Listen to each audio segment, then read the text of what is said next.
leg passes outwards. For these ones you just have to reverse every detail of the inwards ones and you basically got it. So what are you doing? You start with the whip behind your back and you spin outwards under the same side leg first and catch on the forwards grip. And then keep on spinning under the opposite leg, again catching forwards grip, and you end up with the whip in front of you.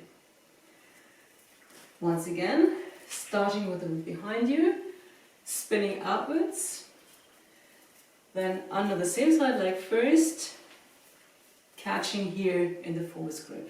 To catch, you just hold your hand in the way of the spinning whip, open palm facing upwards, and the whip will basically spin right into your hand.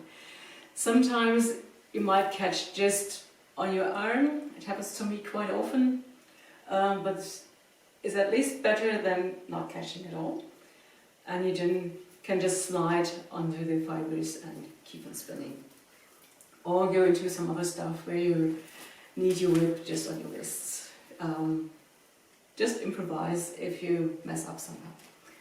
So spinning outwards, under the same side leg, catching, that's just happened what I said, catching here in the forwards grip, under the opposite leg, and catching the forwards grip, ending up with the whip in front of you.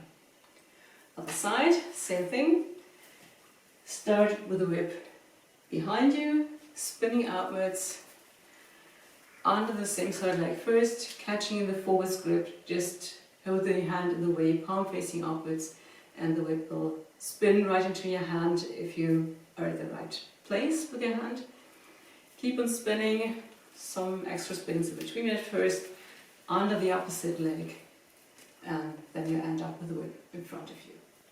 Once again, spinning outwards, under the leg, catching, under the leg, catching, there you are.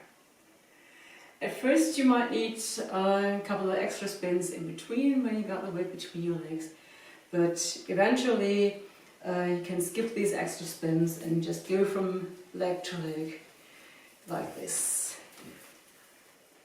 Or on the other side, just like this.